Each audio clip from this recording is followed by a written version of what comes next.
My Father, my God, how sweet it is to belong to you. Recently, while journaling before the Lord, I found myself meditating on the family of God, the Garden of Eden, and the beauty of unhindered fellowship with our Father. I wanted to share that meditation with you. My Father, my God, how sweet it is to belong to you. To know that I belong not merely to myself wandering through the earth, but to you, to your household, to your name, your family. Every family has its own atmosphere, its own ecosystem, its own way of moving and interacting. Some families are loud, expressive, affectionate.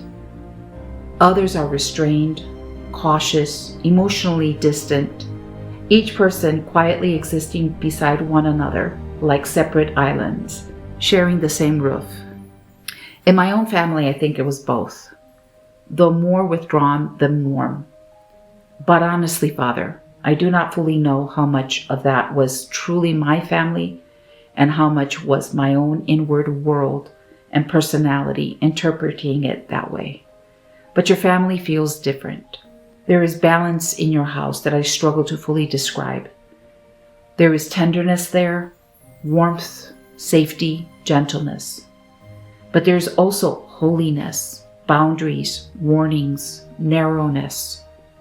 Not narrowness in cruelty, but narrowness in the sense that not everything is permitted there. Not every path is safe. Not every desire leads to life. And strangely, Father, that balance itself feels loving. It makes me think of the garden.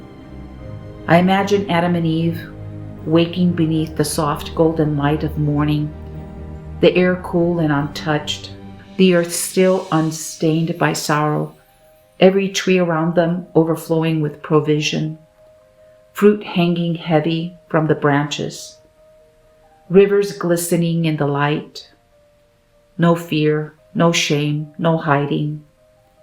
Everything they needed had already been given. What abundance, what generosity. And yet in the center of all that abundance stood a boundary. One tree, only one. And somehow that boundary itself was part of the love. Because you were not merely their creator, you were their father. I imagine them walking with you in the cool of the evening, the breeze moving softly through the trees while light filtered through the leaves above them.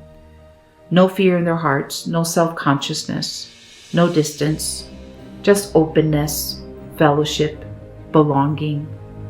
What must it have felt like to hear your voice without terror, to walk beside holiness and not shrink back, to be fully known and yet completely unafraid?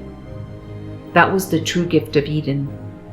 Not merely paradise, not merely beauty, not merely provision, but unhindered fellowship.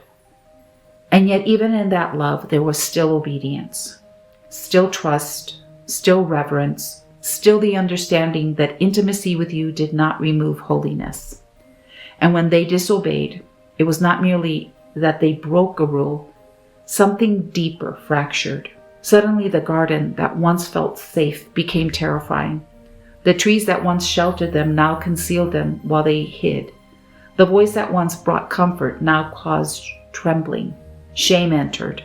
Fear entered. Distance entered.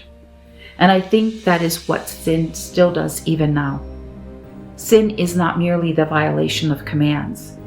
It is the disruption of fellowship. It is the slow movement away from openness into hiding, away from trust into fear, away from communion into distance.